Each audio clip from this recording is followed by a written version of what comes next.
이번 시간부터는 심판들에 대해서 살펴보려고 합니다. 우리 지난 시간까지 3시간에 걸쳐서 부활들 살펴보았죠. 7부활들 살펴보았습니다. 심판들 역시 이제 우리가 7체계를 다루다 보니까 7가지로 보통 이제 보겠지만은, 그러나 성경을 쭉 보게 되면요, 심판이 꼭 7개만 나와 있는 건 사실은 아니에요. 더 다양하게 나와 있는 심판이 있거든요. 그런 내용들을 다 말하려면 또 더 많게 설명이 되겠죠. 그래서 이 시간에는 꼭 7개 한정하지 않고 굵직한 것들을 몇 가지 살펴보려고 합니다. 여러분 혹시 라킨의 책을 보시는 분들은 이제 3개로 구분했지만 사실은 5가지 심판을 말하고 있고요. 우리는 추가로 몇 가지를 더 말할 것입니다. 그 중에서 실제적으로 하나님께서 보좌에 딱 앉아서 하는 그런 심판석이 있고, 또 어떤 것들은 이제 눈에 보이는 심판석에 앉지는 않지만은 그러나 하나님께서 분명한 심판을 언급하는 것들이 있죠. 무엇보다 이 심판을 말할 때는요, 성도들의 구원 혹은 성화, 이 모든 과정을 다 함께 다룰 수가 있어요. 우리가 구원론 시간이 아니니까 이 시간에 구원론을 자세히 다루진 않겠지만, 그러나 첫 번째, 적어도 첫 번째, 두 번째 심판을 볼 때는 우리의 구원과 연관해서 분명히 여러분들이 이제 지식을 가져야 될 필요가 있습니다. 자, 하나씩 보도록 하죠. 먼저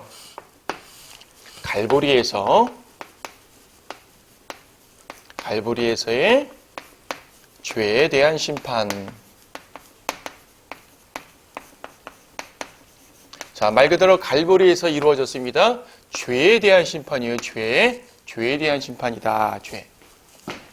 여러분 먼저 요한복음 1장 29절 말씀을 한번 보십시다.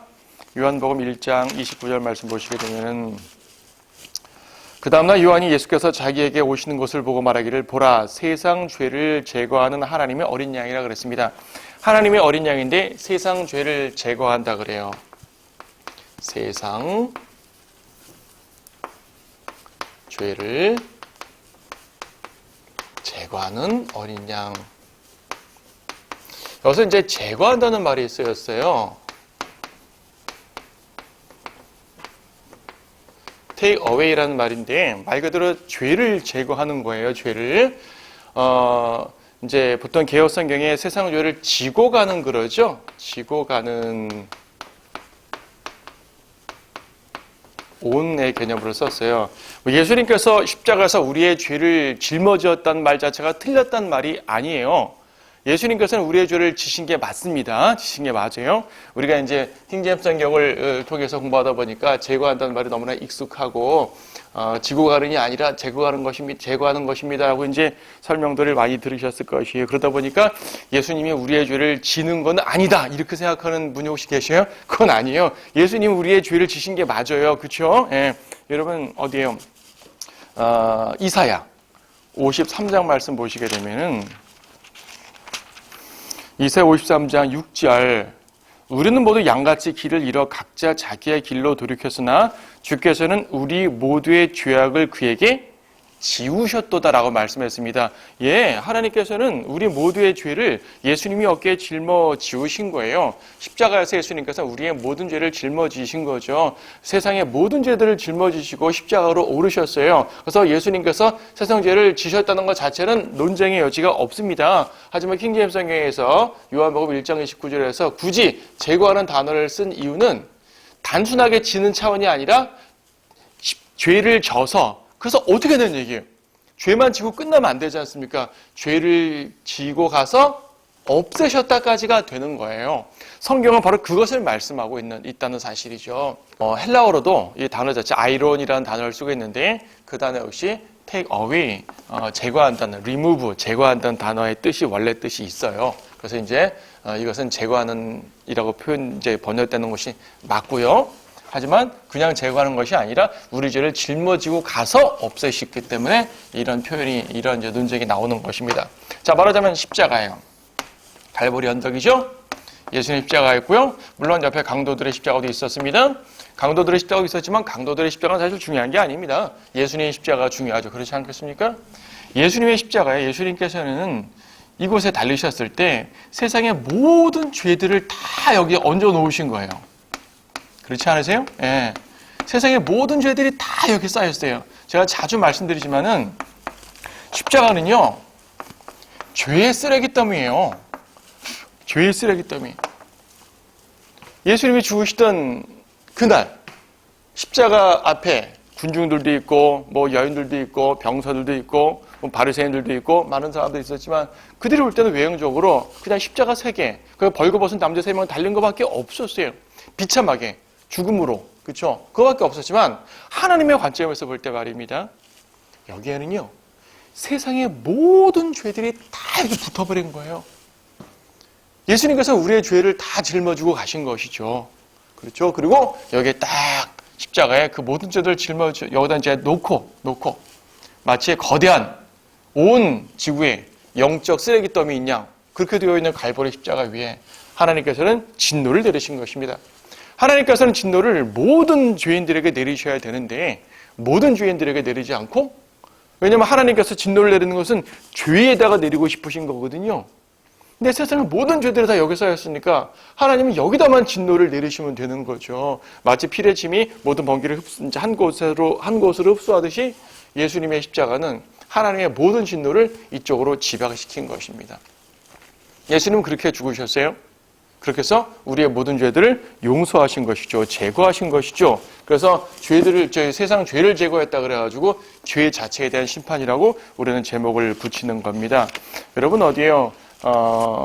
고린도 후서 5장 21절 말씀 보시게 되면 5장 21절 하나님께서 죄를 알지도 못하는 그를 우리를 위하여 죄로 삼으신 것은 우리로 하여금 그 안에서 하나님이 의가 되게 하려 하심이라. 우리의 죄가 그분께 가고 그분의 의가 우리에게 왔다. 보통 죄의 전가라는 그 이제 구원론 교리를 설명하는 그 구절이잖아요.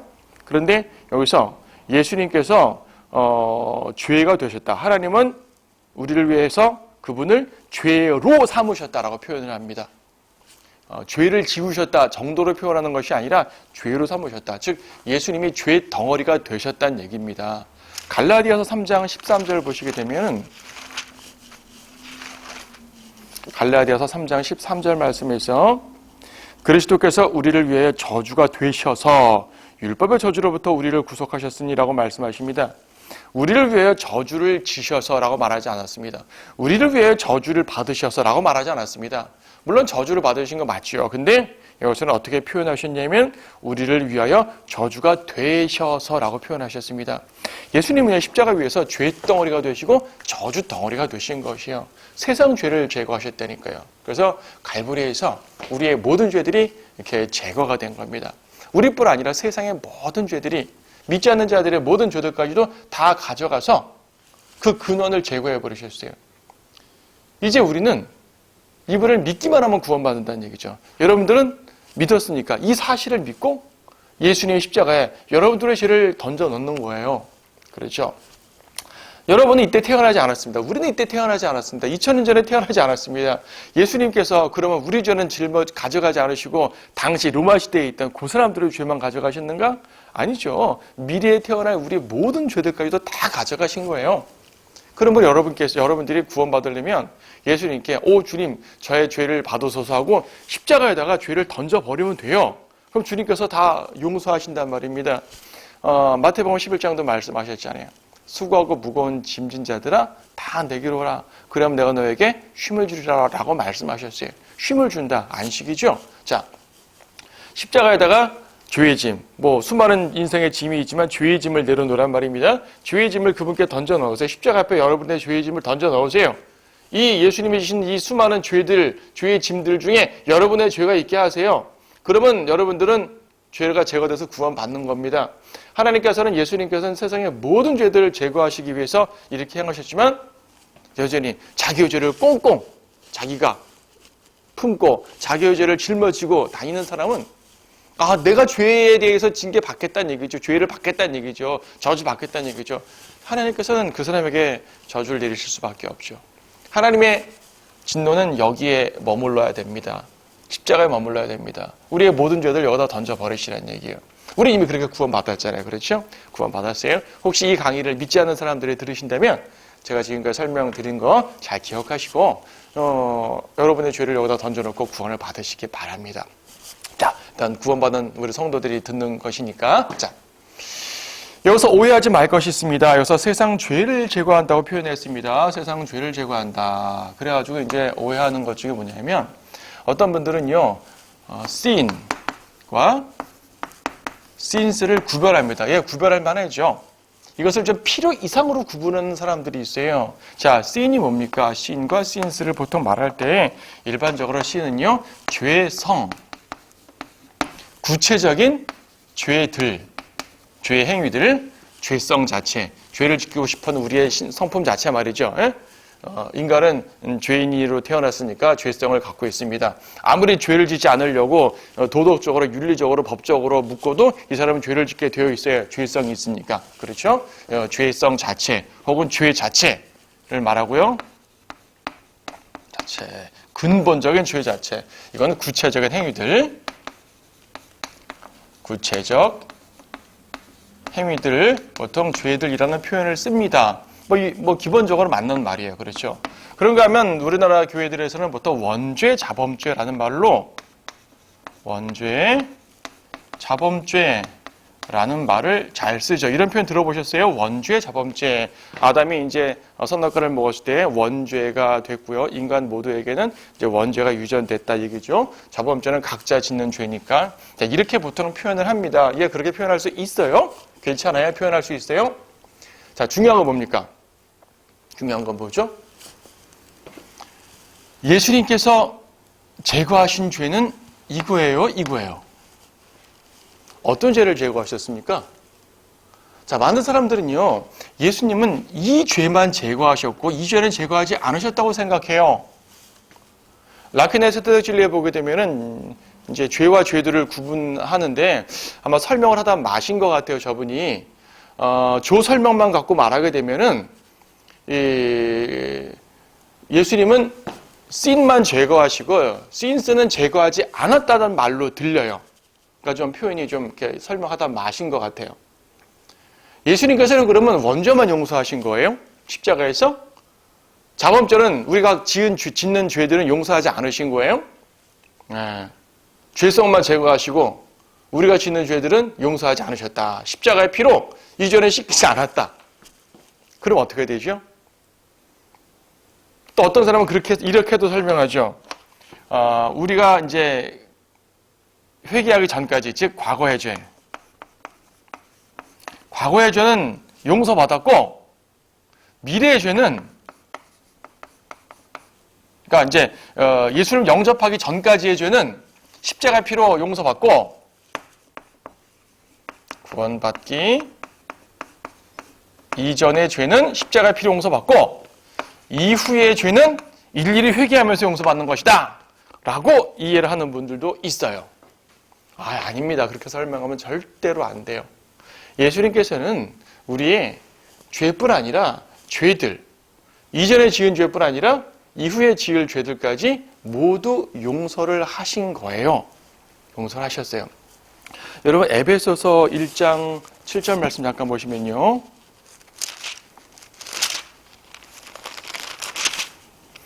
에베소서 1장 7절 말씀 보세요. 그 사랑하는 이 안에서, 예수님 안에서란 말이죠. 우리가 그의 은혜의 풍성함을 따라 그의 보혈을 통하여, 예수님의 보혈을 통하여 구속, 곧 죄들의 용서함을 받았느니라 라고 되어 있어요. 죄들의 용서함을 받았느니라. 개역성경은 보통 이제 복수 처리를 잘 안 하다 보니까 그냥 죄사함을 받았느니라 라고 표현하지만, 이제 이게 단수 복수를 정확히 구분해서 보게 되면 죄들의 용서함을 받았느니라. 킹제임스성경에 바르게 되어 있죠? 죄들. 예수님의 피로 죄들 용서받은 거예요. 죄뿐 아니라 죄들도 용서받은 거라고요.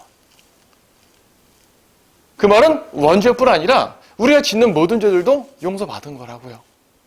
구원받기 이전에 회개할 때 구원받을 때 말입니다. 예수님 영접할 때 그 전에 지은 죄들 다 용서받은 것뿐 아니라 그 이후의 죄들까지도 용서받게 되는 거예요.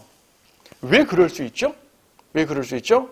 예수님께서는 단번에 십자가에서 이 세상 모든 죄들을 2000년 전에 죽으셨지만 2000년 이후에 있어 우리의 죄까지 전부 다 가져가셨잖아요. 우리가 예수님을 믿기만 하면요, 예수님의 이 속죄의 사역을 그대로 받아들이는 겁니다. 속죄 사역. 히브리서 9장 12절 보면은 예수님께서 단번에 모든 죄들을 씻으셨다는 말씀이 나오죠. 단번에. 만약에 예수님께서 우리 죄들을 반만 용서하고 반은 용서하지 않았다면 우리가 죄를 지을 때마다 구약처럼 예수님은 계속 십자가에 희생되셔야 되죠. 어린 양이 계속 희생됐던 것처럼요. 근데 그렇지 않잖아요. 한 번으로 끝난단 말입니다. 히브리서 1장 12절 말씀 보시면 아니요. 9장 12절 죄송합니다. 히브리서 9장 12절 염소와 송아지의 피로 아니하고 오직 자신의 피로 한 번 성소에 들어가셔서 우리를 위하여 영원한 구속을 이루셨느니라. 한 번 죽으심으로 영원한 구속을 이루셨다고 말해요. 하나님 예수님께서 이루신 구원은 영원한 구원이에요. 그래서 우리는 보통 이 부분을 신학적인 용어로 구원의 영원한 보장 그러잖아요. 구원의 영원한 보장. 구원의 영원한 보장이라고 말합니다. 여러분 보통 이제 미래의 죄란 말합니다. 이제 구원에 대해서 강조하는 교회 다니셨던 분들 많죠. 아마 이 강의를 들으셨던 분들 중에서 과거에 이제 구원을 강조하는 교회 좀 다니셨던 분들이 많을 거예요.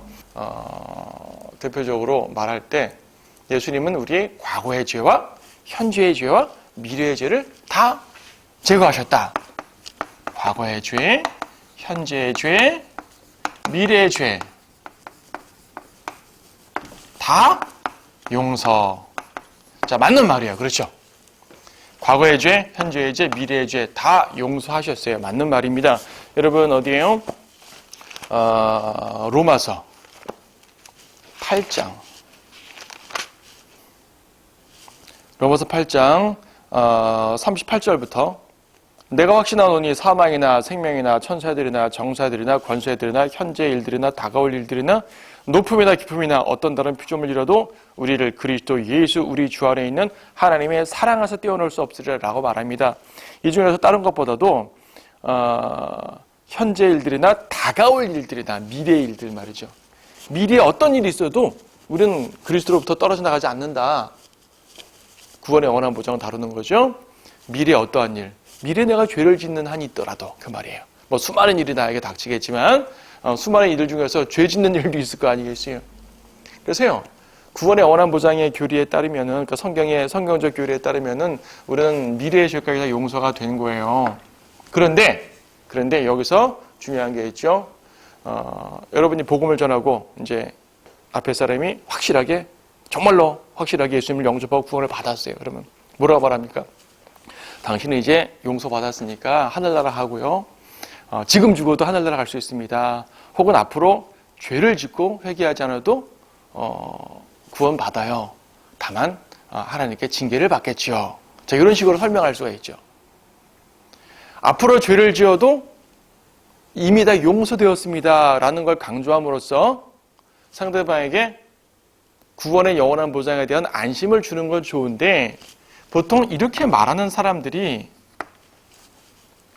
오류로 빠지는 건 뭐냐면 예수님은 미래의 죄까지 용서했으니까 나는 죄가 없어.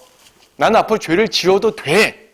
이런 식으로 앞으로 죄를 짓는 걸 합리화하는 사람들이 이런 표현을 잘 쓰다 보니 이 표현이 좀 이렇게 막 말하기가 좀 어렵게 되었어요. 아닌 게 아니라 우리는 성경에서 여러 가지 구절들을 통해서 도출된 진리로서 이렇게 막 표현하는 거지 성경의 구절에 직접 미래의 죄까지 용서란 말이 직접 있는 건 아니잖아요. 그렇죠? 그렇기 때문에 우리가 이제 표현을 할 때 굳이 저렇게 직접적으로 표현하는 것이 좋은지는 그거는 잘 모르겠어요. 그건 여러분이 복음을 전할 때 이제 적절한 상황에서 말씀하도록 하시되 중요한 건 우리가 예수님 앞에 구원을 받았으면 영원한 보장을 얻었기 때문에 우리가 앞으로 어떤 일을 하고 어떤 죄를 지어도 구원을 잃어버리지 않는다. 다만 징계를 받는다. 이런 말을 해주는 것이 가장 좋다고 생각이 됩니다. 자, 얘기하다 보니까 이렇게 복음을 전하는 방식으로 좀 얘기가 길어졌는데요.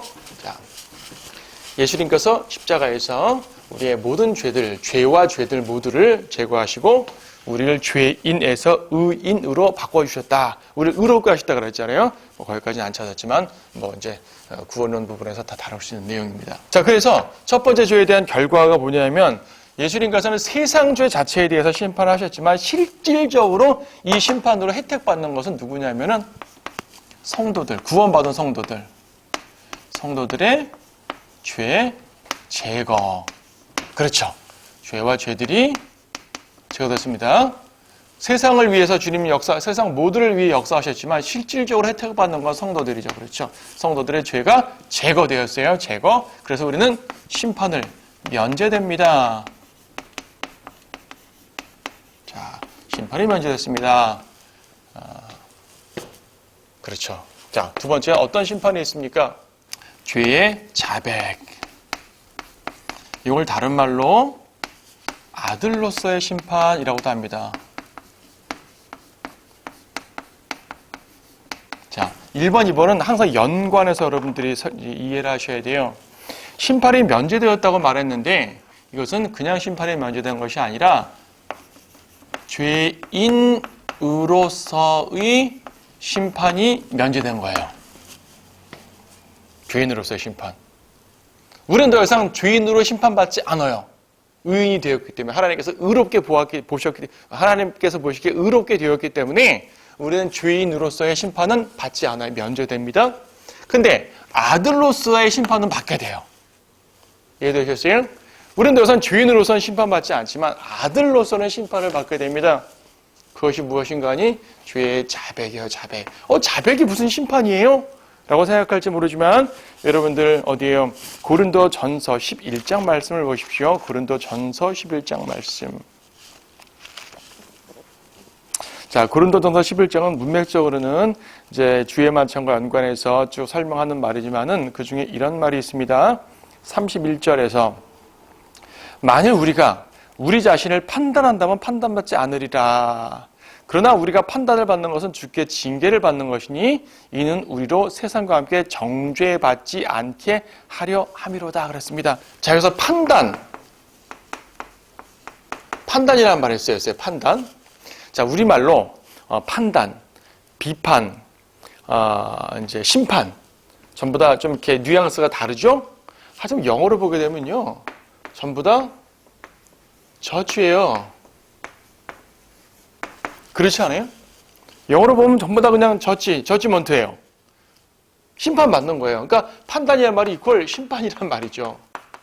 그러니까 하나님께서 심판석에 딱 앉아가지고 재판관으로 앉아가지고 직접 하나하나 구체적으로 심판하는 것은 아니지만 결과적으로 판단한다는 것은 심판을 말하는 겁니다. 근데 이걸 보게 되면 우리가 판단을 받는 거 31절 우리가 우리 자신을 판단하면 판단받지 않는데요.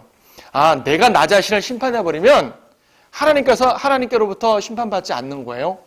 근데 우리가 판단을 받는 것은 우리가 우리 자신을 심판하지 않으면 하나님께 심판을 받게 되는데 주께 징계를 받는 것이니라고 말하고 있습니다. 세상과 함께 정죄받지는 않는데 성도들이 징계를 받아요. 그러면 이것은 두 가지로 설명할 수가 있어요. 내가 나 자신을 판단합니다. 그게 뭐죠? 내가 나 자신을 심판해야 뭐죠? 하나님, 저는 죄를 지었습니다. 예, 정말 저의 죄 맞습니다. 제가 끔찍하게 죄를 지었습니다. 주님 앞에 정직하게 자기의 죄를 판단하는 거예요. 뭐죠? 자백. 근데 자백을 안 했어요. 죄를 짓고 자백을 안 했어요. 그러면 하나님이 직접 판단을 하신단 말입니다. 뭡니까? 하지만 하나님의 주시는 심판, 이미 우리는 죄인으로서 심판을 면제받았기 때문에 지옥은 가지 않아요. 대신 아들에 합당한 심판을 내리는데 그것이 바로 징계라는 얘기예요. 징계. 자, 자백을 하면 좋고요. 자백을 하지 않으면 징계를 받습니다. 죄의 자백. 그래서 이제 죄의 자백 자체가 아들로서의 심판이라 말할 수 있겠지만 그래도 하나님께로부터 받는 심판을 말하는 거니까 이제 징계라고 말하는 게 좋겠죠. 징계. 오해하지 말 것은 이 징계는 살아있는 동안 받는 징계입니다. 죽은 다음에 저 하늘에서 받는 징계 아닙니다. 하늘에서 무슨 징계를 또 받습니까? 그런 거 없습니다. 살아있는 동안 징계를 받습니다. 살아있는 동안. 자, 여기서 이제 소위 구원파 사람들이 많이 혼동하는 것들이 뭐냐 하면 아까 우리가 이제 그 미래의 죄까지 용서받았다는 그 말과 연관해가지고 우리의 죄가 다 용서받았잖아요. 용서받았어요. 모든 죄, 미래의 죄까지, 죄뿐 아니라 죄들까지 다 용서받았는데 왜 또 내가 잘못했다고 자백을 해야 되고 안 하면 징계를 받아야 되죠? 라는 질문을 하게 됩니다. 여러분 보세요. 그래서 이제 어떤 사람들은 거 봐라. 우리가 성경에도 죄를 지면 징계한다고 말씀하시는 걸 보니 예수님이 우리의 죄를 다 용서하신 것이 아니다.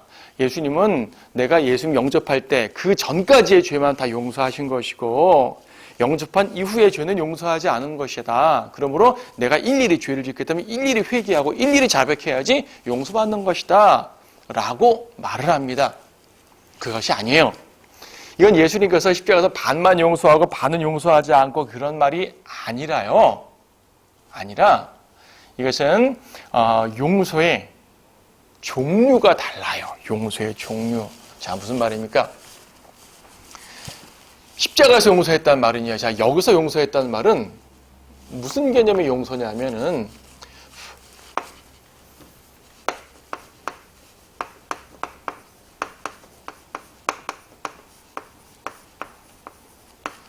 지옥으로부터의 용서예요. 내가 예수님을 영접할 때, 예수님을 내 구주로 믿을 때 나는 용서받는데 나의 과거의 죄, 현재의 죄, 미래의 죄 다 용서받는데 이 용서는 지옥 가지 않는 용서예요. 지옥의 형벌로부터의 용서. 근데 내가 여기에서 용서의 개념은 무슨 개념이냐면 징계로부터의 용서예요. 이해하시겠어요? 징계로부터의 용서. 여기는 지옥으로부터의 용서. 이게 매우 중요합니다, 여러분. 예수님을 영접하는 순간 나는 어떠한 죄를 져도 지옥에 가지 않아요. 하지만 내가 죄를 자백하지 않으면은 지옥은 안 가되 하나님께 징계를 받게 되죠. 징계를 받지 않으려면 자백을 해야 돼요. 여러분, 요한 1서 1장 9절에서 자백에 대한 언급이 나오죠, 여러분. 요한 1서 1장 9절 말씀. 우리가 우리 죄들을 자백하면 그는 신실하시고 의로우셔서 우리의 죄들을 용서하시며 모든 불의에서 우리를 깨끗하게 하시느니라. 모든 불의에서 우리를 깨끗하게 하시니라. 자백해야 용서받는다고 말해요. 자백하기 전까지는 어떠한 죄도 용서받지 않아요. 예수님을 영접한 그리스도인도 자백하기 전까지는 어떠한 죄도 용서받지 못해요. 근데 어떤 개념의 용서요? 징계라는 용서. 예. 거꾸로 예수님을 영접한 그리스도인들은 자백하지 않고 회개하지 않아도 어떤 죄를 져도 지옥 가지 않아요. 그렇죠? 이해되시죠? 십자가의 보혈을 받아들이는 즉 믿는 것 자체, 예수님을 영접하는 것은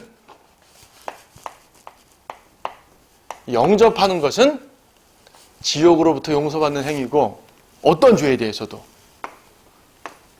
자백하는 것은 징계로부터의 용서받는 행위라는 사실을 아셔야 돼요. 자, 이 부분을 분명히 기억하시고 자, 이 부분은 이처럼 이제 구원론과 연관돼서 설명될 수가 있고 구원에 대한 교리가 잘못되면 혼동될 수 있는 부분이에요. 자, 이 부분 잘 기억하시고 다음 시간에 또 이어지는 다른 심판들을 보도록 하겠습니다.